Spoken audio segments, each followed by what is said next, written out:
காலவேளை தேவனுடைய ஆலயத்திலே உங்களை எல்லாரையும் பார்க்க சந்தோஷம். நாம தொடர் போதனையாக சில காரியங்களை மத்தியில் பேசிக்கொண்டு வருகிறேன். நாம் ஒருவருக்கு ஒருவர் என்ன செய்ய வேண்டும் என்ற வார்த்தையின் அடிப்படையிலே உங்க மத்தியிலே 3 காரியத்தை மெயினாக உள்ள அடக்கி பேசினேன். ஒன்று, நம்ம உப்பா இருக்க வேண்டும். 2வது, நாம் வெளிச்சமா இருக்க வேண்டும். 3வதாக நான் சொல்லும்போது நற்கிரைகளை செய்ய வேண்டும்.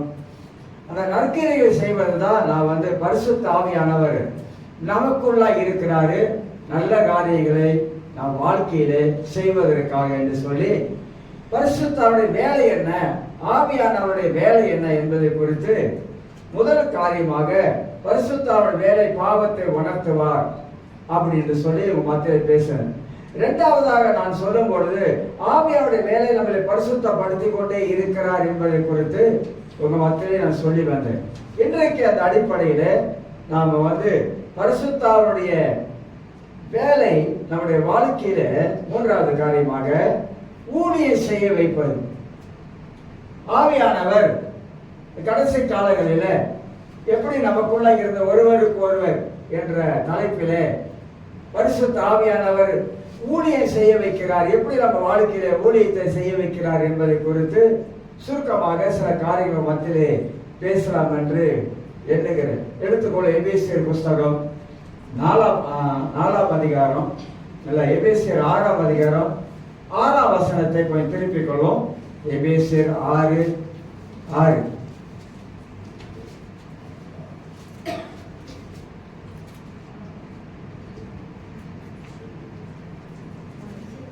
எபேசியர் 6:6 வாசிக்கும் பொழுது நான் வாசி காட்டுறேன் உங்களுக்கு.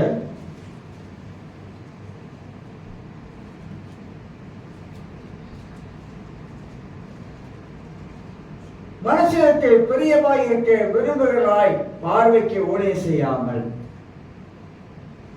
அழகான சில வார்த்தைகள் சொல்லப்படுது. மனுஷனுக்கு பிரியமாய் இருக்க விரும்புகிறவர்களாய் பார்வைக்கு ஊழியம் செய்யாமல் கிறிஸ்துவின் ஊழியக்காரராக மனப்பூர்வமாய் தேவனுடைய சித்தத்தின்படி செய்யுங்கள் என்று வாசிக்கிறோம். ஊழியத்திலே நாம ஊழியம் செய்யும் பொழுது இந்த ஊழியத்திலே தேவன் நமக்கு ஒரு பெரிய ஒரு அழைப்பு வச்சிருக்கிறாரு என்பதை நாம் அறிகிறோம். இந்த அழைப்பின் மூலமாக ஆவியானவர் எப்படி நம்ம கொண்டு வழி நடத்துகிறார், எப்படி கிரியை செய்கிறார் என்பது நம்ம தெரிஞ்சு கொள்ள வேண்டும். ஆண்டவருக்காக நாம் சேவை செய்வது நம்ம கடமை, அதை நாம் செய்ய வேண்டும். நீங்க இன்னொரு பகுதி எடுத்து அதில் சில காரியத்தை நாம் பார்க்கலாம். இன்னொரு பகுதியை நாம் எடுத்துக்கொள்ளும். நீங்கள் 1 பேதுரு புஸ்தகத்துல 2 பேதுரு புஸ்தகத்தை கொஞ்சம் திருப்பிக் கொள்ளுங்க. சில காரியத்தை அங்க இருந்து எடுத்து உங்களுக்கு நான் காட்ட விரும்புகிறேன். ஊழியம் என்பது அது தேவனால் நமக்கு கொடுக்கப்படுகிற ஒரு முக்கியமான ஒரு காரியம். அந்த ஊழியத்தை நாம் எப்படியெல்லாம் செய்ய வேண்டும், எப்படி ஊழியத்தை செய்யக்கூடாது என்பதையும் நாம் தெரிந்து கொள்ள வேண்டும். 2 பேதுரு 1ஆம் அதிகாரம் 1லிருந்து 15 வரைக்கும் தேவனுடைய அழைப்பையும் தெரிந்து கொள்ளுதலையும். கடவுளுடைய அழைப்புன்னு ஒன்று இருக்கு. ஆண்டவர் நம்ம தெரிந்து கொள்ளுகிற ஒரு காரியமும் அதுல உள்ள அடக்கப்பட்டிருப்பதை நான் பார்க்கிறோம். இதுல வாசிக்கிறவங்களுக்கு சில வார்த்தைகளை நான் வாசித்து காட்டுகிறேன். நம்முடைய தேவன 1ஆம் வசனத்துல நம்முடைய தேவன இரட்சகரமாய் இருக்கிற இயேசு கிறிஸ்துவுடைய நீதியால் எங்களை போல அருமையான விசுவாசத்தை பெற்றவர்களுக்கு இயேசு கிறிஸ்துவின் ஊழியக்காரனும் அப்போஸ்தலனாகிய சீமோன் பேதுரு எழுதுகிறதாவது என்று வாசிக்கிறோம். இதுல பேதுரு எழுதும்போது சில முக்கியமான வார்த்தைகளை வைத்து இங்க எழுதுவதை நான் பார்க்கிறோம். எங்களை போல அருமையான விசுவாசத்தை பெற்றவர்கள் என்று வாசிக்கிறோம் 1ஆம் வசனத்துல. எங்களை போல அருமையான விசுவாசத்தை பெற்றவர்கள் என்று நாம ஊழியத்தில் மொத்தமாக அறிந்து கொள்கிறோம். ஊழியத்திலே நம்ம வாழ்க்கையிலே விசுவாசம் என்பது நம்ம வாழ்க்கையில ரொம்ப ரொம்ப முக்கியமான ஒரு காரியமா இருக்குது. பவுல் தீமோத்தேயுக்கு சொல்லும் போதெல்லாம், தீமோத்தேயு ஒரு இளம் வயது உள்ளவன். ஆனா அவனுக்கு சொல்லும் போதெல்லாம் பவுல் சில புத்திமதிகள், சில அறிவுரை, சில ஆலோசனை எல்லாத்தையும் தீமோத்தேயுக்கு சொல்றாரு. ஊழியம் என்பது தீமோத்தி என்ன, ஏன்னா தீமோத்தி சின்ன வயதுல ரொம்ப கஷ்டப்பட்டவன். ஊழியத்துல பல பாடுகள், ஊழியத்துல பல பிரச்சனைகள், ஊழியத்துல அவனுக்கு பல சோதனைகள். ஏன்னா அப்பா வந்து கிரேக்க, அம்மா யூத பெண்ணு, சபைக்குள்ளாக நிறைய பிரச்சனை வந்துருச்சு அவனால. ஏன்னா அன்றைக்கு யூதர்கள் அந்த மாதிரி இருந்தாங்க. இந்த பிரச்சனை மத்தியிலே தீமோத்தி ரொம்ப சோர்ந்து போயிட்டான். ஆளு ஊழியத்துக்கு வந்தும் அவன் வாழ்க்கையில நிறைய போராட்டம் இருந்துச்சு. சிறைச்சாலைக்கும் போயிருக்கிறார் அந்த வாலிப வயதிலே. பவுல் தான் வந்து, நீங்க நல்லா நான் சொல்றத கவனித்து பார்த்தீங்கன்னா, ஊழியத்தை பத்தி நம்ம கொஞ்சம் மனதில் வைக்கணும். ஊழியம் என்பது நம்ம ஏதோ ஒரு காரியம் நினைச்சிடக்கூடாது. அந்த ஊழியம் வந்து அது பலவிதமான பாடுகள் இருந்தது. அவன் தீமோத்தியை வந்து பவுல் என்ன பண்றாரு, இவன் இளம் வயசா இருக்கிறான், ஊழியத்தில் நிறைய போராட்டத்துல போய்கிட்டு இருக்கிறான், பிரச்சனை அவனுக்கு நிறையா, சபைக்குள்ள வந்த நிறைய பிரச்சனை அவனுக்கு. ஆகினால பவுல் வந்து தீமோத்தியை பலப்படுத்துற. தீமோத்தி, நீ பயப்படாத, தேவனுடைய வார்த்தை, தேவன் உன்னை அழைச்சிருக்கிறாரு, நீ சந்தேகப்படாத, அந்த அழைப்புல உறுதியா நெல்லு என்று சொல்லி 1 தீமோத்தி 2 தீமோத்தி வாசிக்கும் போது நிறைய காரியங்களே அங்க தீமோத்திக்காகவே, ஒரு தனிப்பட்ட ஒரு மனிதனுக்காக பவுல் இந்த 2 நிருபங்களை எழுதி அதை வாசிக்கும் பொழுது எந்த அளவுக்கு பவுல் வந்து தீமோத்தியை அவர் வந்து திடப்படுத்தி பலப்படுத்தி தூக்கி விட்டுருக்காருன்னு தெரியும். அப்ப ஊழியத்தில் இருக்கிற ஒரு மனிதனை பவுல் வந்து அவன் கடந்து போகிற அந்த பாதையை அறிந்த உடனே பவுல் வந்து சொல்றாரு, தீமோத்தி, நான் பெற்ற என் தீமோத்தியே அப்படின்றாரு. பவுல் கூட தீமோத்தி இருந்தாரு. பவுலால உருவாக்கப்பட்ட தீமோத்தி.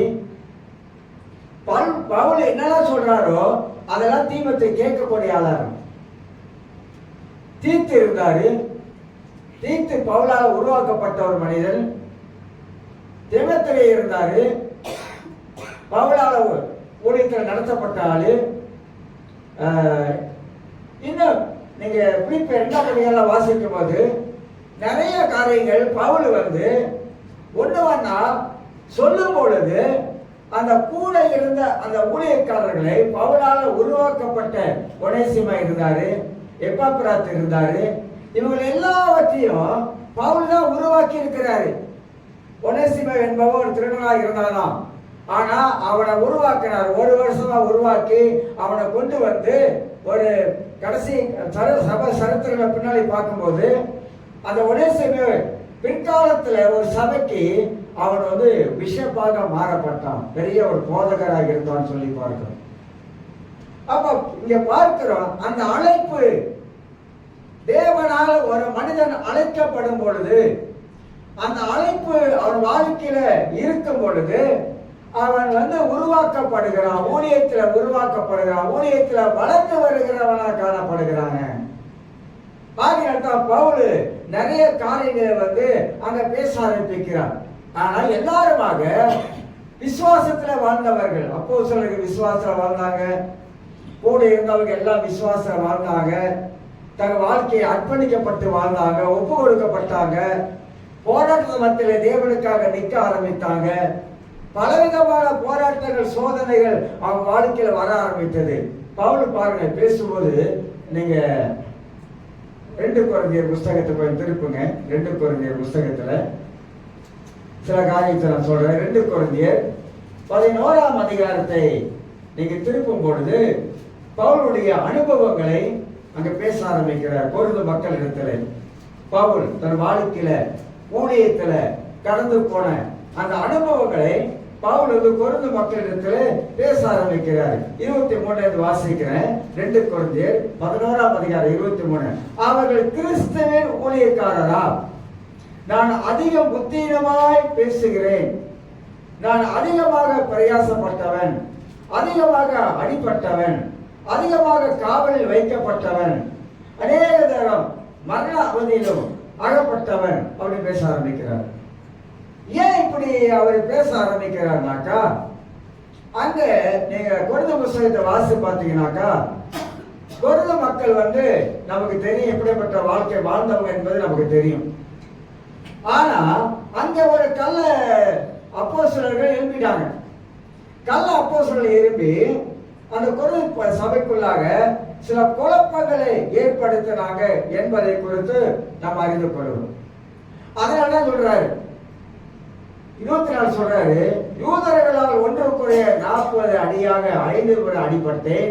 1 25 3 தரம் மல்லாறுகளால் அடிபட்டேன். 1 தரம் கல்லீரி உண்டேன். 3 தரம் கப்பல் சேதத்தில் இருந்தேன் அப்படி சொல்லிட்டு வர்றாரு. கடலில் ஒரு ராப்பகல் முழுவதும் போக்கினேன். அநேக தரம் பிரயாணம் பண்ணினேன். ஆறுகளால் வந்த மோசங்களிலும் கல்லர்களால் வந்த மோசங்களிலும் என் சுய ஜனங்களால் வந்த மோசங்களிலும் அந்நிய ஜனங்களால் வந்த மோசங்களிலும் பட்டணங்களில் உண்டான மோசங்களிலும் வனாந்தரத்தில் உண்டான மோசங்களிலும் சமுத்திரத்தில் உண்டான மோசங்களிலும் எத்தனை மோசம் வந்திருக்கு பாருங்க. பிரயாசத்திலும் வருத்தத்திலும் அநேக முறை கண்ணிவிழிப்புகளிலும் பசியிலும் தாகத்திலும் அநேக முறை உபவாசங்களிலும் குளிரிலும் நிர்வாணத்திலும் இருந்தே இவைகள் எல்லாமே அல்லாமல் இவைகளை எல்லாமல் எல்லா சபைகளை குறித்தும் உண்டாயிருக்கிற கவலை என்னை நாள்தோறும் நெருக்குகிறது. பவுல் ஊழிய பாதையில வந்த காரியத்தை அடுக்கிக்கிட்டே வர்றார். எப்படி எல்லாம் எனக்கு மோசம் வந்தது, சுய ஜனங்களால எனக்கு எப்படி மோசம் வந்தது, கப்பல்ல எனக்கு என்ன விதமான ஆபத்து வந்தது, இதெல்லாம் அடிக்கிட்டு வராது. அப்ப ஊழிய பாதையில பவுல் போகும்பொழுது கூட, ஆனா கடைசியா அவர் சொல்லும் பொழுது இவர்கள் எல்லாவற்றிலும் சபைகளை குறித்து உண்டான கவலை. ஏன் பவுல் இப்படி எழுத வேண்டும்? ஏன்னா சபை 2 கண்ணு போல. அதனால்தான் திருச்சபையை நம்ம கட்டி எழுப்ப வேண்டும். ஊழியம் என்பது சபையை கட்டி எழுப்ப வேண்டும். ஊழியம் செய்கிறவர்களுக்கு ஒரு நீண்ட தூர தரிசனம் ஒன்று இருக்குது. அந்த நீண்ட ஒரு தரிசனத்தை நோக்கி தான் நாம் எல்லாரும் ஓடிக்கொண்டு இருக்கிறோம் என்பதை நாம் அறிந்து கொள்ள வேண்டும். அப்ப ஊழியத்தில் அழைப்பை பெற்றவர்களுக்கு விசுவாசம் என்பது அது சாதாரணமாக இருக்கக்கூடாது. அந்த விசுவாசமாகப்பட்டது அது ரொம்ப உறுதி உள்ளதா இருக்கும். ஏன்னா கடைசி காலங்கள் வரும் பொழுது, இப்ப கடைசி காலங்கள் வந்து கொண்டு இருக்குது. இந்த கடைசி காலங்கள்ல அநேகருடைய விசுவாசம் தணிஞ்சு போயிடும். சில சபைகளை பாருங்க, நம்ம தைப்பூச திருவிழா வந்துச்சு. இப்ப உள்ள பார்த்தா தான் தெரியும் எத்தனை கிறிஸ்தவம் உள்ள இருப்பான், எத்தனை கிறிஸ்தவம் அங்க போயிட்டு அங்க உட்கார்ந்து இருப்பான், அண்ணன் கவனி எடுத்திருப்பாங்க, நமக்கே தெரியாது. நிறைய பேர் அவர் போய் போறவங்க இருக்கிறாங்க. விசுவாசம், ஏன் அந்த விசுவாசம் நம்ம வாழ்க்கையிலே குறைய ஆரம்பிக்கிறது? ஏன் விசுவாசம் வாழ்க்கையில இல்லாமல் போகிறது? எதனால விசுவாசத்தை நம்மளால கட்டி எழுப்ப முடியல? ஏன் விசுவாசமாக நம்மளால வாழ முடியல? எதனால நம்முடைய கிறிஸ்தவ வாழ்க்கை விசுவாசத்துல நாம வேறொன்று நிற்க முடியாம காணப்படுகிறது? பழைய ஏற்பாட்டு புஸ்தகத்திலும் புதிய ஏற்பாட்டு புஸ்தகத்திலும் அன்னைக்கு இருந்த தேவனுடைய மனிதர்கள் ஆண்டவருக்காக விசுவாசமாக வாழ ஆரம்பித்தாங்க, வாழ்ந்தாங்க. புதிய ஏற்பாட்டில் அப்போஸ்தலர்கள் எல்லாருமாகவே அவர் விசுவாசமாகத்தான் வாழ ஆரம்பித்தாங்க என்பதெல்லாம் வேதத்தின் மூலமாக நாம் அறிந்து கொள்கிறோம். ஆக விசுவாசத்தில் உறுதியாக வாழ்வது ரொம்ப ரொம்ப ரொம்ப கடினம். மனித வாழ்க்கையில பல புயல் வரலாம், பல பிரச்சனை வரலாம், பல சோதனை வரலாம், பல கஷ்டங்கள் வரலாம், பல நெருக்கங்கள் வரலாம், எல்லாரும் கைவிட்ட நிலைமை கூட வரலாம். ஆனா அந்த மாதிரி சூழ்நிலையில விசுவாசம் சோதிக்கப்படுகிறது, விசுவாசத்துக்கு போராட்டம் இருக்கிறது. விசுவாசமாகப்பட்ட வாழ்க்கையில நமக்கு ஒரு சந்தேகத்தை எழுப்பக்கூடிய அளவுக்கு வரும். சந்தேகப்படுகிறவன் விசுவாசமாக இருக்க முடியாது. விசுவாசிக்கிறவன் எதுக்கு அஞ்ச மாட்டான். சிங்கக்குழியில தானியேல் போட்ட பொழுது பயந்து நடுங்கி போய் உள்ள கிடக்கல. என் தேவன் தப்பு வைக்க வல்லவர் என்று உள்ள கொள்ளலாம், அவ்வளவுதான். நம்ம தேவன் யார் என்பதை நமக்கு சரியாக நாம் அறிய வேண்டும். நம்ம தேவன் நம்ம சரியாக அறியாவிட்டால் நம்ம பல விதங்கள்ல நம்முடைய விசுவாசமாக கப்பல் சேதமடையும். கிறிஸ்தவனுக்கு விசுவாசம் தான் நம்முடைய வாழ்க்கையில நம்மளை நடத்தக்கூடியது. எப்போதுமே தேவனையே நாம பார்க்கக்கூடிய ஆளா இருக்கணும். பல விதங்கள்ல, பல சூழ்நிலைகளில கடவுளையே நாம் பார்க்கக்கூடிய ஆளா இருக்கணும். கர்த்தரை நோக்கி எப்போதும் அமைதி ஆண்டு சமூகத்துல உட்கார்ந்து நாம ஜெபங்களை ஏறெடுக்கக்கூடிய ஆட்களா இருக்க வேண்டும். ஆனா இன்னைக்கு இருக்கிற உலகத்துல அநேக கிறிஸ்தவ வாழ்க்கையில இந்த விசுவாசம் என்ற கப்பல் சேதமடைகிறது. மனித வாழ்க்கையில ஒரு சம்பவம் நடக்கும் போது, அது மனித வாழ்க்கை சரீர ரீதியாக நாம் பாதிக்கப்படும் பொழுது நம்முடைய மனதில் பலவிதமான அலமோதல் உண்டாகிறது. பலவிதமான எண்ணங்கள் மனதுக்குள்ளாக உண்டாக ஆரம்பிக்கிறது. காரணம், இந்த விசுவாசத்துக்கு பரீட்சை. நான் வாழுகிற விசுவாசத்துக்கு நமக்கு பரீட்சை உண்டு. அது நம்மளை சோதிக்கும். ஆபிரகாமுடைய வாழ்க்கையை பார்த்தீங்கன்னா, ஆபிரகாமுக்கு 8 விதமான சோதனைகள் வந்தது. ஆனா அதுல ஒரு சோதனை, கடுமையான ஒரு சோதனை. உன் ஏக சுதனம், ஏக புத்திரன் அவனுக்கு பலி கொடு, நீ ஒரே ஒரு மகன் ஈசாக்க பலி செலுத்து. பயங்கரமான சோதனை. நினைச்சு பார்க்க முடியாது. ஆபிரகாம் எண்ணி பார்த்திருக்கவே முடியாது. ஆண்டவர் இப்படி கேட்பார் என்பது ஆபிரகாம் நினைச்சு கூட பார்த்திருக்க மாட்டான். ஆனா அதுல ஆபிரகாம் ஜெயித்தான். அந்த சோதனையில ஆபிரகாம் ஜெயித்தான். அதன் மூலமாக தான் விசுவாச சந்தை என்று பெயர் எடுத்தான். ஆண்டவர் சில வேலைகளில நம்மளை கொஞ்சம் ஆட்டி பார்ப்பாரு, கொஞ்சம் அப்படி ஷேக் பண்ணி பார்ப்பாரு, கொஞ்சம் அசத்தி பார்ப்பாரு. என்னடா கர்த்தாவே கர்த்தாவே கர்த்தாவே கர்த்தாவே கூப்பிட்டுக்கிட்டே இருக்கிறான். சோத்திரம் சோத்திரம் சோத்திரம், அலையிலியா அலையிலியா. ஆண்டவரே, யோபு மாதிரி கஷ்டம் வந்தாலும் ஆண்டவரே, உம்மை விட்டு நான் ஒரு நாள் நான் விலக மாட்டேன், பின்மாறி போக மாட்டேன் அப்படி எல்லாம் சொன்னவெல்லாம் நிறைய பேர் இருப்பாங்க. ஜெபிக்கும் போதெல்லாம் சொல்றாங்கல்ல, யோபு மாதிரி எனக்கு பிரச்சனை வந்தாலும் ஆண்டவரே, உம்மை விட்டு ஒரு நாள் விலக மாட்டேன்னு சொன்னாலாம் இருப்பாங்க. ஆண்டவர் பார்ப்பாரு, ஓ அப்படியா, உடனே கொஞ்சம் சடப்பைய சனையை சாத்தானே அப்படி லேசா அப்படி அனுப்பி விட்டு கொஞ்சம் போயிட்டு என்ன விஷயம் போய் கேட்டுட்டு வாங்க கொஞ்சம் அனுப்பி விடுவார். அவ்வளவுதான். அப்ப அந்த நேரத்துல நமக்கு அந்த சோதனைகள் வரும் பொழுது முதல் மனது தான் நமக்கு பாதிக்கும். நம்முடைய எண்ணங்கள் தான் நமக்கு பாதிக்கும்.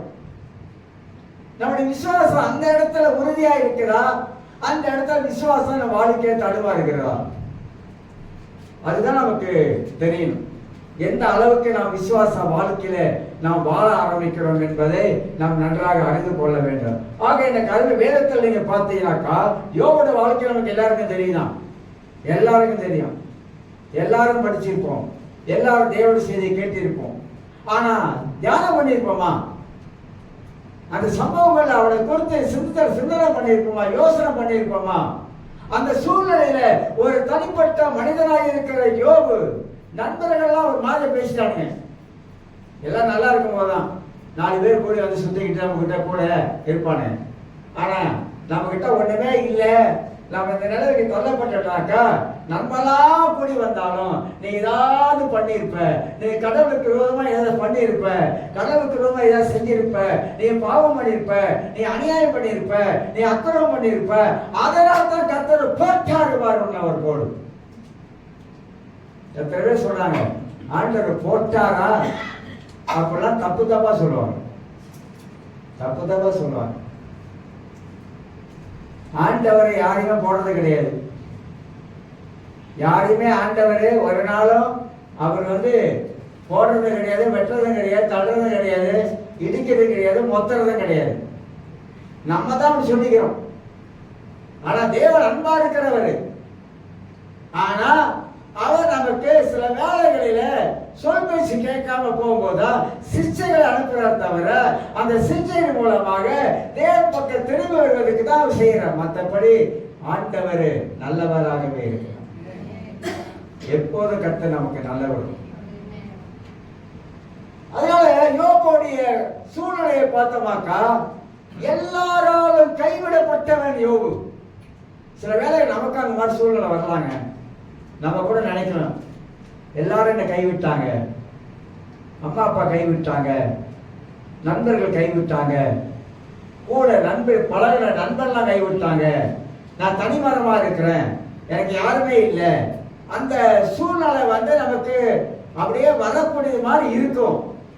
ஆனா இல்ல, நான் எப்பவும் சொல்லுவேன், நம்மள உலகத்துல எல்லாரும் கைவிட்டு நம்ம ஒதுக்கி தள்ளா கூட ஆண்டவர் நம்ம ஒரு நாள் ஒதுக்கி தள்ளுறது கிடையாது. தேவன் நம்மோடு தான் இருக்கிறாரு, தேவன் நம்ம கூட தான் இருக்கிறாரு. ஆண்டவர் நம்மளை எல்லாவற்றையும் அறிந்தவரா இருக்கிறார். இப்போ சொல்ல, ஆண்டவர் எல்லாவற்றையும் அறிந்த கர்த்தர் நீர் ஆண்டவர். என் நினைவாக நீங்க இருக்கீங்க ஆண்டவர். என்னை உண்டாக்கின கர்த்தர், என்னை பற்றி எல்லாம் உங்களுக்கு தெரியும் ஆண்டவர்.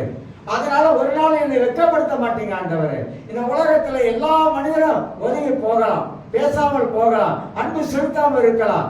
ஆனா நீர் என்னை நேசிக்கிற கர்த்தர். அதுபோல் கர்த்தர் நம்ம மேல் அன்பு வச்சிருக்கிறாரு, ஆண்டவர் நேசிக்கிறாரு, கர்த்தர் பேசுறாரு, கர்த்தர் வழி நடத்துறாரு. அது நமக்கு போதுமானதுங்க. அந்த நிறைவோடு வாழுவோம். இந்த உலகத்துல மனிதரை நம்பி நம்ம வாழ முடியாது, வாழ கூடாதுன்னா பைபிள் சொல்லுது. கர்த்தரை நம்பிதான் நம்முடைய வாழ்க்கையில நாம் வாழ வேண்டும். அவருடைய சூழ்நிலை, யோபுடைய சூழ்நிலை, உடனே விசுவாசம் அவனுக்கு தடுமாறி போயிருக்கணும் அந்த சூழ்நிலையில. ஏன்னா கோடீஸ்வரன், 10 பிள்ளைகளை பெற்றெடுத்தவன், சம்பூர்ணமா வாழ்ந்தவன், பிள்ளைகளோடு கூட உட்கார்ந்து சாப்பிட்டவன், வழி செலுத்தினவன், தன் பிள்ளைகள் பாவம் செய்திருக்க கூடாது என்பதற்காக, ஒரு வேலை செஞ்சாலும் செஞ்சிருக்கலாம் என்பதற்காக அவன் பலி செலுத்தினான். தேவனுக்கு பயந்தவன். இப்படிலாம் தன் வாழ்க்கையில வாழ்ந்தவனுடைய வாழ்க்கையில இப்ப ஒண்ணுமே இல்லாத நிலைமையில உட்காரும் பொழுது, அது போனாலும் பரவாயில்ல, தன்னுடைய சரீரத்திலே பயங்கரமான வியாதியோடு கூட இப்ப கொட்டாங்கி சேர்த்துட்டு காலை சொரிஞ்சிட்டு இருக்கான். அவன் காலில் கருத்துருச்சு, புழு கொட்டுது, வாடை அடிக்குது. இதெல்லாம் நினைச்சு பாருங்க. ஒரு தனிப்பட்ட மனிதன் வாழ்ந்தவன் இப்போது சரிஞ்சு போய் விழுந்துட்டான். சரிஞ்சு போய் விழுந்தவன் இப்போ அவனை மனதுக்குள்ள, அவனை எண்ணத்துக்குள்ள என்னால ஓடி இருக்கணும், கர்த்தர் ஆசீர்வதிக்கிற மாதிரி ஆசை தூக்கி வச்சாரு. இப்ப நான் சரிஞ்சு போய் கீழே விழுந்து கிடக்கிறேன். என் சரீரத்துல வியாதி வந்துருச்சு, என் மனைவியை என்னை விட்டு தூசிட்டாங்க, என்னை பேசிட்டாங்க, என் நண்பனும் பேசிட்டானுங்க, எனக்கு யாருமே இல்லாத ஒரு நிலையில நான் இருக்கிறேன் என்று சொல்லி அவன் விசுவாசம் ஆடி இருக்கணும். ஆனா அந்த சூழ்நிலையிலும் யோபு தன் வாயினால பாவம் செய்யல. நமக்கு அந்த மாதிரி வரலதான், லேஸ் லேசா வருது, லேஸ் லேசா எட்டி பார்த்துட்டு அப்படி வருது, கொஞ்சம் கொஞ்சம் எட்டி பார்க்குது. அந்த கொஞ்சம் கொஞ்சம் எட்டி பார்க்கறதுல நம்ம என்னன்னா நம்மளுடைய மனதில் எண்ணத்துல வருது தெரியுங்களா, என்னென்ன யோசனை வருது தெரியுமா? ஆனா அந்த காலத்துல வாழ்ந்தவர்கள் அப்படி இல்லை, அப்படி இல்லை. தானியல் எடுத்துக்கொள்ளுங்க, 3ஆம் அதிகாரத்துல நீங்க 15ஆம் வசனத்துல வாசி பார்த்தீங்கன்னா, தானியல் புஸ்தகத்துல ஒரு சம்பவம் பார்ப்போம். சில காரியத்தை நம்ம பார்த்தாதான் நமக்கும் புரியும், நமக்கும் விளங்கும். பைபிள்ல இப்படி ஒன்று இருக்கு. ஏன்னா தானியல் புஸ்தகத்துல நீங்க படிச்சீங்களா படிக்கலையான்னு எனக்கு தெரியாது, படிச்சு பார்த்தா உங்களுக்கு தெரிஞ்சிருக்கும். தானியல் புஸ்தகத்துல என்ன எழுதியிருக்கு, என்ன சம்பவம் போடப்பட்டிருக்குது, எப்படி அவங்க வாழ்ந்தாங்க அன்னைக்கு என்பதை நம்ம அறிந்து கொள்ளலாம். பைபிள் படிச்சாதான் தெரியும். 15ஆம் வசனம் வாசிக்கிறேன். இப்போதும் எக்காலம், நாரஸ்வரம், கிண்ணறம், வீணை, சுரமண்டலம், தம்பூரம் முதலான சகலவித கீத வாத்தியங்களின் சத்தத்தையும் நீங்கள் கேட்கும் போது தாழ விழுந்து நான் பண்ணி வைத்த சிறையை பணிந்து கொள்ள என்னதான் ஆயத்தமா இருந்தால் நல்லது. பணிந்து கொள்ளாதிருப்பீர்களாகில் அந்த நேரமே எரிகிற அக்கினி சூளையில் நடுவிலே போடப்படுவீர்கள். உங்களை என் கைக்கு தப்புவிக்க போகிற தேவன் யார் என்றார். பயங்கரமான ஒரு சோதனை. இந்த பயங்கரமான சோதனையில உங்களுக்கு தெரியும், சாத்திரா, மேகா, அபிநேக்கம் 3 பேர் இருந்தாங்க. இந்த சோதனை மத்தியில நான் வைக்கிற பொற்சிலைக்கு நீங்கள் எல்லாரும் தாழ விழுந்து நீங்க வணங்கணும் அப்படின்ற கட்டளை வந்துருச்சு. நம்ம நாட்டிலேயே பல காரியம் மாறிக்கிட்டு வருதுங்க. நம்ம இருக்கிற மலேசியாவிலே பல காரியங்கள் மாறிக்கிட்டே இன்னைக்கு வருது. பல சூழ்நிலைகள் இந்த கிறிஸ்தவத்துக்கு எதிராக இன்னைக்கு மாறிக்கொண்டு வருகிறது. நாளைக்கு நமக்கு என்ன நிலைமை ஆக போகுதுன்றது நமக்கே தெரியாது. அந்த மாதிரி நிலைமைலாம் இன்னைக்கு வந்துடுச்சு. பெரும்பாலும் வந்துகிட்டு இருக்குது பல காரியங்கள். அதுதான் கிறிஸ்தவ மார்க்கத்துக்கு திருச்சபைகளுக்கு எதிராக வருகிற பிசாசுடைய திட்டங்களை அடிக்கணும். அவருடைய சதிமோச நாசக்கிரைகளை உடைக்க ஆரம்பிக்கணும். ஆனா அன்னைக்கு காலத்துல தானியேல் காலத்துல இந்த மாதிரி சூழ்நிலை வந்த பொழுது இவங்க எல்லாருமாக தைரியமாக இருந்தாங்க. செத்தாலும் சார்ந்த பத்தி பிரச்சனை இல்லை. ஆனா அந்த விசுவாசத்தை விடல. பாருங்க, நம்ம உயிருள்ள கடவுளை நம்மள வணங்குறோம். அன்னைக்கு யூதனும் இதாவாகிய தேவனை அந்த அளவுக்கு அவனை வணங்கினாதான் அவன் விசுவாசம் எங்க இருக்கு, நம்ம விசுவாசம் எங்க இருக்கு? அன்னைக்கு அவனுக்குள்ள இருந்த விசுவாசம், இஸ்ரவேலே கேள், உன் தேவனாக கர்த்தர் ஒருவரே கர்த்தர் அப்படின்னு அந்த மாதிரி வாழ்ந்தா இயேசு வாழ்ந்த அந்த யூதர் வைராக்கியமானவன். தன் தேவனை யாருக்கு விட்டு கொடுக்க மாட்டான். அவனை யாருக்கு விட்டு கொடுக்க மாட்டான். அவனை யூத மதத்தை விட்டு இன்னொரு மதத்துக்கு போக மாட்டான். அவனுடைய மதம் அவனுக்கு முக்கியம். யூத மதம் அவன் கடவுள் அவனுக்கு முக்கியம்.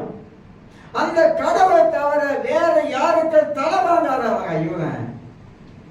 நாம் அப்படி வாழணுங்க. அந்த பக்தி வைராக்கியம் சொன்னா யூதன்கிட்ட தான் இருக்கு. ஆனா கிறிஸ்தவ வாழ்க்கையில பக்தி வைராக்கியம் இல்லை. இன்னைக்கு போச்சு எல்லாம். பக்தியும் கிடையாது, வைராக்கியம் இன்னைக்கு இல்லை. அப்படி வாழ ஆரம்பிக்கிறோம். ஆண்டவருக்காக நம்ம நிக்க ஆரம்பிக்கிறோம். ஆண்டவருக்காக வாழ ஆரம்பிக்கிறோம். சோதனை காலங்களில நம்ம தேவனுக்காக நிக்க ஆரம்பிக்கிறோம். அதுதான் வேதத்துல இப்படிப்பட்ட வார்த்தைகள் வசனங்கள்லாம் நமக்கு எழுதப்பட்டிருப்பதை நாம் பார்க்கிறோம். சம்பவங்கள்லாம் உனக்கு தெரியும். அதே 3ஆம் அதிகாரத்துல 28ஆம் வசனத்தை வாசித்து காட்டுகிறார். அப்பொழுது நேபுகாத்நேச்சர் வசனத்தை சாத்ராக், மேசாக், அபினோகோ என்பவருடைய தேவனுக்கு ஸ்தோத்திரம், அவர்கள் தங்களுடைய தேவனை தவிர வேறு தேவனையும் சேவித்து பணியாமல் அவரையே நம்பி ராஜாவின் கட்டளையை தள்ளி தங்கள் சரீரங்களை ஒப்பு கொடுத்ததினால் அவர்கள் தமது தூதனை அனுப்பி தம்முடைய தாசரை விடுவித்தார். ராஜாவின் கட்டளைக்கும் பயப்படல. ஆனா ராஜாவுக்கே தெரிஞ்சிருச்சு. அப்ப இந்த 3 பேருடைய விசுவாசம் எந்த அளவுக்கு இருந்திருந்தா, கர்த்தர் அந்த அக்கினி சூளையில போட்ட அவர்களை கர்த்தர் காப்பாற்றி இருக்கிறார். கர்த்தர் ஒவ்வொரு இதயத்தில் இருக்கிற விசுவாசத்தை தாங்க பார்க்கிறாரு. எந்த அளவுக்கு நீங்க விசுவாசம் உள்ளவங்களா வாழ்றீங்க, எந்த அளவுக்கு தேவனை சார்ந்து வாழ்றோம், எந்த அளவுக்கு தேவனை நம்பி வாழ்றோம். எந்த காரியமா இருந்தாலும் கர்த்தர் தான் நமக்கு பதில் என்று சொல்லி அப்படி விசுவாசித்து வாழ ஆரம்பிக்கும். அதுதான் நம்முடைய வாழ்க்கையில காணப்படுகிற இந்த விசுவாசம். அப்ப ஊழியத்திலே நமக்கு அப்படியேப்பட்ட ஒரு விசுவாசம் அவசியம் தான். ஏன்னா கர்த்தர் தான் நம்ம வாழ்க்கையை நடத்தி வருகிற அந்த விசுவாச, அந்த ஈவு, அந்த விசுவாச வாழ்க்கை நமக்கு அவசியமா இருக்கிறது. அதனால்தான் 2 கொரிந்தியர் 11:23 வரைக்கும் பவுல் எப்படியெல்லாம் வாழ்ந்தார் என்பதை குறித்து அங்க எடுத்து நாம் பார்க்கிறோம். ஆக சோதனை காலம் என்று ஒன்று அப்பொழுது நம்முடைய விசுவாசம் எப்படி இருக்கும் என்பதை நாம் அறிந்து கொள்ளலாம். ஊழியத்தின் பாதையிலே நமக்கு சோதனை காலங்கள் வந்தாலும் அந்த சோதனை காலத்தின் மத்தியிலே நாம தேவனோடு எப்படி நெருங்கி வாழ்றோம் என்பது அவசியம். எல்லாருக்கும் சோதனை என்பது வைக்கப்பட்டிருக்கு. அந்த சோதனை மத்தியிலே நாம எப்படி வாழ்ந்து கொண்டு இருக்கிறோம் என்பதையும் நாம் அறிந்து கொள்கிறோம். ஆகினால்தான் பவுல் பேதுரு சொல்லும் போது சொல்றாரு, அழகா சொல்றாரு. அந்த 2 பேதுரு 1ஆம் அதிகாரத்துல திருப்போம். உங்ககிட்ட 2 பேதுரு புஸ்தகத்தை கொஞ்சம் திருப்பிப்போம். அதை எடுத்து இன்னும் சில சத்தியங்களை பார்த்து முடிக்கலாம். 2 பேதுரு புஸ்தகத்துல பவுல் இப்படி கேட்கிறார். கீழே 2ஆம் வசனம் வாசிக்கிற பாருங்க. தேவனையும் நம்முடைய கர்த்தராகிய இயேசுவையும் அறிகிற அறிவினாலே உங்களுக்கு கிருபையும் சமாதானமும் பெருக கடுவது என்று சொல்லி ஒரு வார்த்தையை அங்க முக்கியமா பார்க்கிறோம். கர்த்தராகிய இயேசுவை அறிகிற அறிவினால். ஊழியத்தின் பாதையிலே நாம் போகும் பொழுது ஆண்டவராக இயேசு கிறிஸ்துவை அறிகிற அறிவு நமக்கு அதிகமா தேவை. ஏன்னா அழைப்பு என்பது வேற. அந்த அழைப்பில கர்த்தர் ஒரு மனிதனை தெரிந்து கொள்ளுகிறார். அதுதான் 1-2 பேர் 1:15 வரைக்கும் நான் பிரிச்சு காட்டுறேன். அது அப்ப கர்த்தராக இயேசுவை அறிகிற அறிவினால், அப்புறம் கிறிஸ்துவை அறிவதென்றால் என்ன? ஆண்டவர் நம்ம எந்த விதத்துல கர்த்தரை நம்ம அறிஞ்சிருக்கிறோம், எந்த விதத்துல கர்த்தரை அறிந்து கொண்டவர்களாக வாழ ஆரம்பிக்கிறோம். அப்ப கர்த்தரை நாம் அறிந்திருக்க வேண்டும் என்றால் வேதம் சொல்லுகிறது 1 யோவான் புஸ்தகத்துல வேதம் எப்படி எடுத்து காட்டுது என்றால் 1 யோவான் நீங்க 2ஆம் அதிகாரம் 1 யோவான் 2ஆம் அதிகாரம் 3ஆம் வசனத்துல நான் உங்களுக்கு வாசித்து காட்டுகிறேன். அவருடைய கற்பனைகளை நாம் கை கொள்ளுகிறதினால் அவரை அறிந்திருக்கிறோம் என்பதை அதனாலே அறிவோம். தேவனை அறிகிற அறிவு நமக்கு இருக்கக்கூடும் என்றால் அவருடைய கற்பனைகளை நாம் கை கொள்ளுகிறவர்களாக இருக்க வேண்டுமா என்று வாசிக்கிறோம். அவருடைய கற்பனை என்றால் என்ன? அவருடைய கற்பனை கொடுத்த பைபிள் நமக்கு என்ன சொல்லுகிறது? தேவன் நமக்கு அறிவை தருகிறார், தேவன் நமக்கு ஞானத்தை தருகிறார். அவரை அறிந்து கொள்ள புரிந்து கொள்வதற்கு தேவன் நமக்கு உதவி செய்கிறார். ஆவியானவர் இதெல்லாம் நம் மத்தியிலே அற்புதமாக நம்மளை வழி நடத்தி தேவனை அறிகிற அறிவிலை நம்மளை கொண்டு போகிறோம்.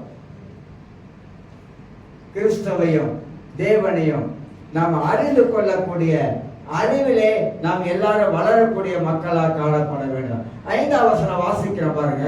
அவருடைய வசனத்தை கை கொள்வதிடத்தில் தேவனுடைய அன்பு மெய்யாக பூர்ணப்பட்டிருக்கும். ஒரு மனிதன் ஆண்டவராக இயேசு கிறிஸ்துவை அறிகிற அறிவிலே வரும் பொழுது அந்த அறிவு என்ன பண்ணுமா? கடவுளுடைய வார்த்தையை கை கொள்வதற்கு நமக்கு உதவி செய்யும். ஏன் கடவுளுடைய வார்த்தையை கை கொள்வதற்கு உதவி செய்யினாக்கா, கடவுளுடைய வார்த்தை கை கொள்ளும் பொழுதுதான் அங்கே தேவனுடைய அன்பு வெளிப்படுகிறது. அவருடைய கற்பனையிலே தேவனுடைய அன்பு அடங்கி இருக்குது. உன்னை நேசிப்பது போல பிறரை நேசி. உன் தேவனாகிய கர்த்தரை முழு உள்ளத்தோடு முழு பலத்தோடு முழு ஆத்மாவோடு நீ நேசிக்க ஆரம்பிக்கணும். அப்ப கற்பனையின் பொருள் என்ன? அன்பு. அன்பு ஊழி என்பது ஒரு கசப்புல வெறுப்புல செய்யறதல்ல. ஊழி என்பது தேவனுடைய அன்பிலே செய்யப்படுவது. அதான் கற்றுக் கொடுக்கிறார் ஆண்டவர் சீசர்களுக்கு. இதெல்லாம் இயேசு கற்றுக் கொடுத்தார். அதான் சீசத்துவம் சொல்லி சனிக்கிழமை ஒரு பைபிள் ஸ்டடி வைக்கிறோம். சீசத்துவம், சீசர்கள், அவருடைய வாழ்க்கை முறை, அவர்கள் எப்படிப்பட்ட வாழ்க்கை முறையில வாழ ஆரம்பித்தாங்க, எப்படி ஆண்டவருடைய அன்பு சீசர்கள் மேல காணப்பட்டது, எவ்வளவு கஷ்டப்பட்டு உருவாக்கினாரு. பைபிளை படிச்சு பார்த்தீங்கன்னாக்கா ஆண்டவர் 3 வருஷத்துல ரொம்ப கஷ்டப்பட்டார். ஊழியம் செய்வதில், ஊழியத்துல சீசர்களுக்கு கற்றுக் கொடுப்பதில், அவளுக்கு சில காரியத்தை புரிய வைப்பதில் பல விதமான பாடுகளை எடுத்துக்கொண்டார், பிரயாசம் எடுத்துக்கொண்டார், நேரத்தை ஒதுக்கினார். ஊழியம் என்பது கச்சா புத்தலங்க. சில பேர் நினைக்கிறாங்க ஊழியம் என்பது மேல நின்று ஒரு பிரசவம் பண்ணிட்டா நான் ஒரு ஊழியம் அப்படின்னு நினைக்கிறாங்க. இல்ல இல்ல இல்ல, அங்கதாங்க பைபிள் வாசித்து பார்த்தீங்கன்னா ஊழியம் என்பது அது தேவனுடைய அன்புக்குள்ளாக கலக்கப்பட்டது. மார்க் 10:45 மனுஷகுமாரன் ஊழியம் கொள்ளும்படி வராமல், ஊழியத்தை எடுத்துக்கொள்ள வராமல், ஊழியம் செய்யவும் தன் ஜீவனை கொடுக்க இது உலகத்தில் இயேசு வந்தார். ஊழியம் என்பது தியாகம். ஊழியத்துல சொகுசு இல்லைங்க, ஊழியத்துல தியாகம் இருக்குது, ஊழியத்துல அர்ப்பணிப்பு இருக்குது, ஊழியத்துல ஒப்பு கொடுக்கிறது இருக்குது, ஊழியத்துல நேசிக்கிறது இருக்குது. ஊழியத்துல மத்தாளத்துக்கு ஒரு பக்கம் அடினா ஊழியத்துல ஊழியம் செய்யும்போது நமக்கு 4 பக்கம் மொத்து விழும். யார் நம்மள நல்லா பேசணும்னு நினைக்காதீங்க. 4 பக்கம் மொத்து விழுவோம், இடி விழுவோம். கர்த்தர் யார் தரம் அழைப்பாரு, எப்படிப்பட்ட அழைப்பாரு தெரியுதா? இந்த ஊழியத்துல உன்னால நிக்க முடியுன்றவங்க தான் அழைப்பாரு. நிக்க முடியாதவங்க அழைக்க மாட்டாரு. உன்னால் நிக்க முடியும், இந்த பிரச்சனை பற்றி உன்னால் நிற்க முடியும். ஊழியத்துக்கு வந்து செத்து போனவங்க நிறைய பேர் இருக்காங்க, தெரியுமா உங்களுக்கு? ஊழியத்தில் வந்து செத்து போனவங்க, ஊழியத்தில் வந்து ஹார்ட் அட்டாக் வந்து கதை முடிஞ்சவங்களா இருக்காங்க, நிறைய பேர் இருக்காங்க. ஏன்னா ஒரு மனிதனுக்கு அளவுக்கு மிஞ்சி சுகம் வந்து தாக்க முடியாது. அதனால ஹார்ட் அட்டாக், அந்த அட்டாக், இந்த அட்டாக், எல்லா அட்டாக் வந்து தள்ளிடும் கீழே. ஆனா நம்ம சாகுறதுக்காக பயப்படக்கூடாது. மரணம் எந்த நேரம் யாருக்கும் எப்படி வரலாம் அதை பத்தி நம்ம கவலையே கிடையாது. ஏன்னா கிறிஸ்து எனக்கு ஜீவன், சாவு எனக்கு அவ்வளவுதான். பவுலதான் சொல்றாரு, இந்த தேகத்தை விட்டு நான் தேவனோடு போக எனக்கு ரொம்ப ஆசை, நல்லா இருக்கும். ஆனா இந்த தேகத்துல இருந்து நான் தேவனுக்காக இந்த பூமியில ஊழியம் செய்வது அது தேவ சித்தமா இருக்குது அப்படின்றாரு. சும்மா இல்லைங்க. பழைய ஏற்பாட்டுல சவுலை வந்து ராஜாவாக்க போறாங்க. இப்ப ஆண்டவர் வந்து அவரை தெரிந்து கொண்டாரு, சரி ஜனத்துக்கு தலைவனா இருக்கட்டும் அப்படின்னு. எல்லாம் கூடி இருக்காங்க, யூதா மக்கள் எல்லாம் கூடி இருக்காங்க. சவுல் ஒரு பக்கம் இருக்கிறான். ஜனங்க பேசுறாங்க, இவனா இவனா நமக்கு வந்து தலைவனா வர்றது அப்படின்னு பேசுறாங்க. இந்த வார்த்தை சவுல் காதுல விழுந்துருச்சு. ஆனா பைபிள் சொல்லுது, காது கேளாதவன் போல போனான் அப்படின்னு. நம்மளும் அப்படித்தான் இருக்கணும். காது கேட்காத மாதிரி போயிடணும், காதுல விழுவாத மாதிரி போயிடணும். ஏன்னா இந்த ஊழியத்துல இயேசுவே பூமியில வந்த பொழுது அவளை பாடுபட்டார்னா, அவளை எதிர்ப்பு அவளுக்கு இருந்துச்சுனாக்கா, சொந்த கூட இந்த சீசர்களே இயேசுவை நம்பாதா எல்லாம் விட்டு போனான்னு சொன்னாக்கா, ஆண்டவருடைய மனதை எப்படி இருந்திருக்கும் யோசித்து பார்க்கணும். தேவனுடைய மனதை எப்படி இருந்திருக்கும்? ஆண்டவர் பூமியிலே அவரை சபையை சாபிக்க வந்தார். 12 பேரை வச்சுதான் அதை செய்யணும்னு ஆண்டவர் திட்டம் பண்ணார். அதில் ஒருத்தன் காட்டி கொடுத்துட்டு போயிட்டான். ஏன்னா அவனுக்குள்ள பேய் நுழைஞ்சிருச்சுனால. நல்லதான் இருந்தான், பேய் வந்து நுழைஞ்சிருச்சு உள்ளுக்கு நுழைஞ்சதுனால அவன் காட்டி கொடுத்துட்டு போயிட்டான். முட்டை ரத்தத்தை காட்டி கொடுத்துட்டு ஐயோன்னு மனசு அடிச்சுக்கிச்சு. வந்திருந்தா மன்னிச்சிருப்பாரு. அவன் போய் நாட்டு கொண்டு சேர்த்தான், வயிறு வெடிச்சு. 11 பேர் கூட இருந்தாங்க. அந்த 11 பேரையும் ஆண்டவர் வச்சு வழி நடத்தினார். நீங்க கேட்டீங்கன்னா 12 பேரை வச்சு நடத்துறதே அவ்வளவு பாடுபட்டாரு. அப்ப ஊழியத்துல என்ன பாடு இருக்குது சொல்லுங்க பார்க்கலாம். இதெல்லாம் தேவன் தெரிஞ்சவராக இருந்தார். ஆண்டவர் எல்லாவற்றையும் அறிஞ்சவராக இருந்தார். ஆனா அதில் நம்ம கடந்து போகணும். ஊழியம் என்பது தேவ சமூகத்துல நம்ம வந்து ஜெபத்தை அதிகமாக நம்ம வந்து ஏறெடுக்க வேண்டியது. ஊழியம் செய்வன் ஜெபிக்காம ஒரு சல்லிகாசை கூட நோத்த முடியும். ஊழியத்துல பல விதமான காரியங்களை கர்த்தர் குறிச்சு வச்சிருக்கிறார். ஆனா அந்த ஊழியத்துக்கு மிக மிக அவசியமானது எல்லா விதத்துக்கும் கீழ்ப்படியும். சீசர்கள் அப்படிதான் இருந்தாங்க. கர்த்தர் சொல்றதை சீசர்கள் செஞ்சாங்க, கேட்டாங்க. பைபிளை படிச்சு பாருங்க, நல்ல நிருபங்களை படிச்சு பாருங்க. பவுல் கூட இருந்த ஊழியர்கள்லாம் வந்து அவர் சீனியர் பாஸ்டரா இருந்தாரு, கீழே எல்லாம் இருந்தாங்க, எல்லாத்தையும் உருவாக்கினாரு. ஆனா பவுல் சொல்றதெல்லாம் கேட்டாங்க. பவுல் தீமோத்தேயுக்கு சொல்லும்போது தீமோத்தேயு கேட்கிறாரு, எப்ப சொல்லும்போது எப்ப கேட்கிறாரு, தீத்துக்கு சொல்லும்போது தீத்து கேட்கிறாரு. கேட்கணும். ஏனாக்கா கேட்டாதான் நம்ம வாழ்க்கையில நிறைய காரியத்தை கற்றுக்கொள்ள முடியும். டீச்சபிள் ஸ்பிரிட் இருக்கணும். கற்றுக்கொள்ளக்கூடிய ஒரு மனப்பான்மை எங்க இருக்கிறதோ அங்கே அவர்களை கர்த்தர் வந்து உருவாக்குவாரு, வளர்ப்பாரு. அதனால நாம நினைக்கிற மாதிரி இல்லைங்க. ஆனா ஊழியனுக்கு விசுவாசம் தலை ஓங்கி நிற்கணும். விசுவாசத்தான் மனிதன் வாழ ஆரம்பிக்கணும்.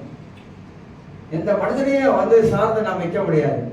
கர்த்தரை சார்ந்து விசுவாச வாழ்க்கையில நாம் எல்லாரும் வாழ ஆரம்பிக்கிறோம். அதனால்தான் சொல்றாரு, கடவுளை அறிகிற அறிவு, கிறிஸ்துவை அறிகிற அறிவு, பிதாவாக தேவனை அறிகிற அறிவு, பரிசுத்த ஆவியாக தேவனை அறிகிற அறிவு, தேவனை அறிகிற அறிவிலே வளரணும். இன்னைக்கு எந்த அளவுக்கு நம்ம கடவுளை அறிகிற அறிவிலே நாம் வளர்ந்து வருகிறோம்? வேதத்தின் மூலமாகத்தான் பரிசுத்த ஆவியானவர் நமக்கு கிறிஸ்துவை அறிகிற அறிவை நமக்கு அதிகமாக தருகிறார்.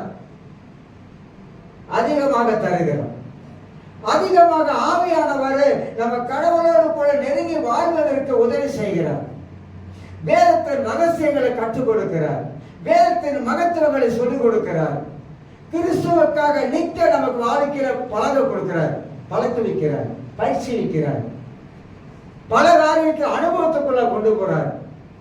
கிறிஸ்தவ ஊழியத்துல நமக்கு பல அனுபவங்கள் நமக்கு அவசியமாக இருப்பதை நாம் அறிந்து கொள்கிறோம். ஆக கிறிஸ்துவை அறிவதென்றால் என்ன? கிறிஸ்துவ அறிவதென்றால் அவருடைய வார்த்தையை நாம் கை கொள்வது. நம்முடைய வார்த்தையை கை கொண்டா தேவனுடைய அன்பு நமக்குள்ள இருந்து புறப்பட்டு வரும் என்பதை குறித்து இங்கே நாம் பார்க்க. இதுல ஒரு காரியத்தை சொல்லி நான் நிப்பாட்டுகிறேன். அதாவது தேவனையும் இயேசுவையும் பற்றிய நமது தனிப்பட்ட அறிவு எந்த அளவுக்கு வளர்ந்து இருக்குது, எந்த அளவுக்கு நாம் வளர்ந்தவளா காணப்படுகிறோம்.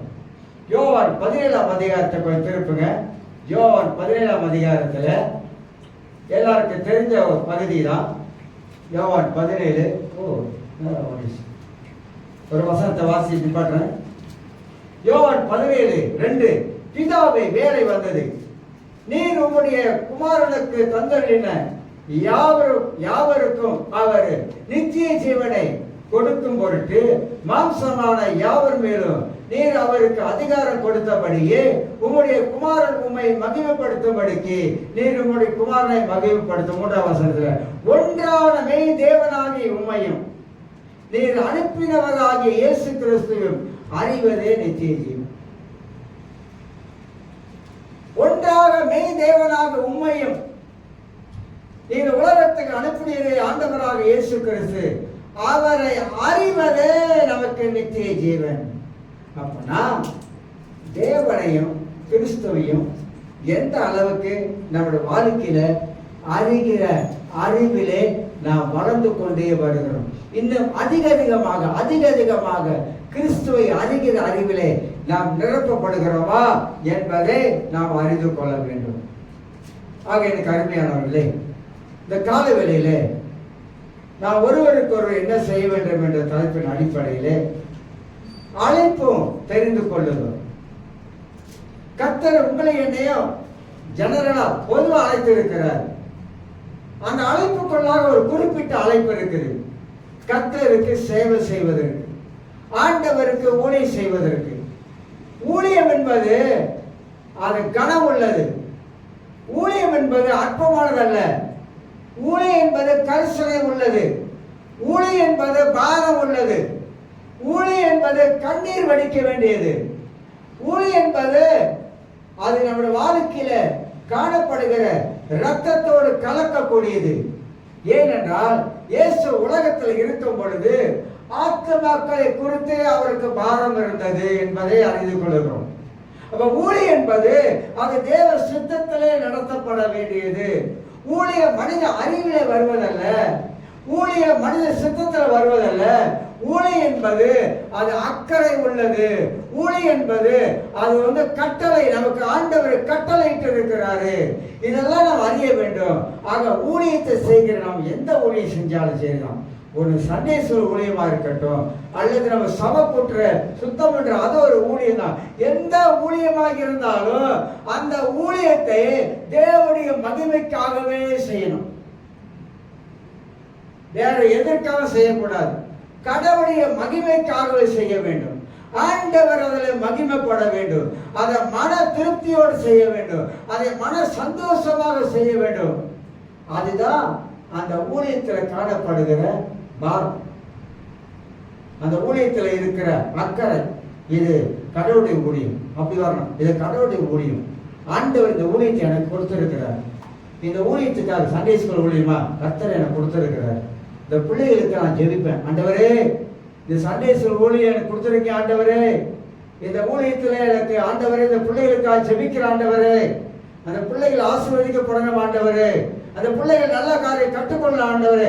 நீங்கள் ஒரு பொறுப்புல வரும் பொழுது, உங்களுக்கு பாவம் வரும் பொழுது, நீங்க தேவ சமூகத்தில் ஜெபிக்க ஆரம்பிக்கும் போது கர்த்தர் அங்க இருந்து தான் உங்களை வந்து தூக்குவார் மேல.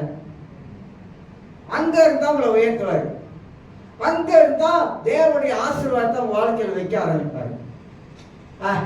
ஸ்கூல் தானே அப்படின்ட்டு நம்ம ஒரு ஆயத்தம் இல்லாம பிள்ளைகளுக்கு தானே சொல்லிக் கொடுக்குறது தானே, அது 4 வார்த்தை சொல்லி கொடுத்தா போகுது, என்ன கொஞ்ச நேரம் நடத்த போறோம், 4 வார்த்தை சொல்லுவோம் முடிச்சிருவோம் அப்படிலாம் போயிட்டோமாக்கா அந்த ஊழியத்தில் பாரம் இல்லைன்னு அர்த்தம். எந்த ஊழியமா, அது மட்டும் இல்லைங்க, எந்த ஊழியமா இருந்தாலும் சரிதான், அதுல நமக்கு ஒரு பாரம் இருக்கனால சண்டே ஸ்கூல் நடத்தும் போது நம்ப மாட்டான். ஹோட்டல்ல ஓடுவேன் பிள்ளைகளுக்காக, எல்லா இடத்துலையும் ஓடுவேன். போயிட்டு பிள்ளைகளை கத்தலுக்கு பிள்ளைகளா கொண்டாந்து வச்சு பிள்ளைகளை பாரப்பட்டு செஞ்சேன். பிள்ளைகளை ஜெபம் பண்ணுவேன். பர்த்டே கேக்கு கொண்டு வெட்டி அங்கே வெட்டுவேன். கேக்கெலாம் கொண்டு போயிட்டு அந்த பிள்ளைகளை உற்சாகப்படுத்துவேன். இன்னைக்கு அந்த பிள்ளைகள் எல்லா சபையில் இருக்காங்க. எல்லா கதிலையும் சொல்லுவாங்க, இன்னைக்கு சபையில ஊழியம் செய்யறாங்க. ஏன்னா அன்னைக்கு பாரத்தோட விதைச்ச அந்த விதையாகப்பட்டது இன்னைக்கு வளர்ந்து வந்து ஒரு திருச்சபையில் போய் இருந்து அந்த திருச்சபையில ஊழியக்காரங்க இருக்காங்க, ஊழியம் செய்யறாங்க. என்ன சொல்ல வரனாக்கா, சின்னதா பார்க்க கூடாது, இது சின்ன ஊழியன்னு பார்க்க கூடாது. அந்த ஊழியத்தை நீங்க உண்மையா செய்ய ஆரம்பிச்சீங்கன்னா அதுல வளர்ச்சி இருக்கு. அந்த கனியை பார்க்கலாம். நீங்க பார்க்கும்போது அவங்க பிள்ளைங்களை பார்த்தாலே தெரியும். நீங்க வீட்டுக்கு வருவீங்களே, சண்டே ஸ்கூல் நடத்துறீங்களே அப்படிலாம் சொல்லுவாங்க. இப்ப நம்ம பார்க்கும்போது நமக்கு சந்தோஷமா இருக்குன்னு சொல்ல வரேன். அதனால்தான் ஊழியத்துல என்ன விதைக்கிறோம் என்பதை நமக்கு தெரியணும். அன்னைக்கு விதைச்சோம், ஆனா இன்னைக்கு அதோட கனியை பார்க்கிறோம், பலனை பார்க்கிறோம், ஆசீர்வாதங்களை பார்க்கிறோம். அது ஊழி என்பது அற்பமானதல்ல, ஊழி என்பது கனம் உள்ளது. நீங்க என்ன ஊழி செஞ்சாலும் அது கனம் உள்ளது. அது ஆண்டவர் நாமத்தை மகிமைப்படுத்தக்கூடியது என்பதை நாம் நன்றாக அறிந்து கொள்ள வேண்டும். ஆக எனக்கு அருமையானவர்களே, கர்த்தருக்காக எழும்புவோங்க, ஆண்டவருக்காக இந்த கடைசி காலத்துல உழைப்பங்க, தேவனுக்காக நம்ம எஃபோர்ட் போடுவோங்க, ஆண்டவருக்காக பல காரியத்தை கற்றுக்கொள்ளுவோங்க. சீசத்துல வாங்க, சீசத்தை ஒரு சனிக்கிழமை வைக்கிறோம், 8ல இருந்து ஒரு 8.5 மணி நேரம். ஏன் வைக்கணும்? ஒரு சீசன் என்பவன் யார், அவன் எப்படிப்பட்டவன், எப்படி அர்ப்பணிக்கப்பட்டவன், ஒப்பு கொடுக்கப்பட்டவன், சுயநலம் இல்லாதவன், எப்படி எல்லாம் வாழ்ந்தான் என்பதை நம்ம கற்றுக்கொண்டாதான், அந்த கற்றுக்கொண்டதை கை கொண்டாதான் நம்ம வாழ்க்கையில பல மாற்றங்களை ஆவியானவர்கள் நமக்கு கொண்டு வருவோம். எல்லாரும் எழுதுகிறோம்.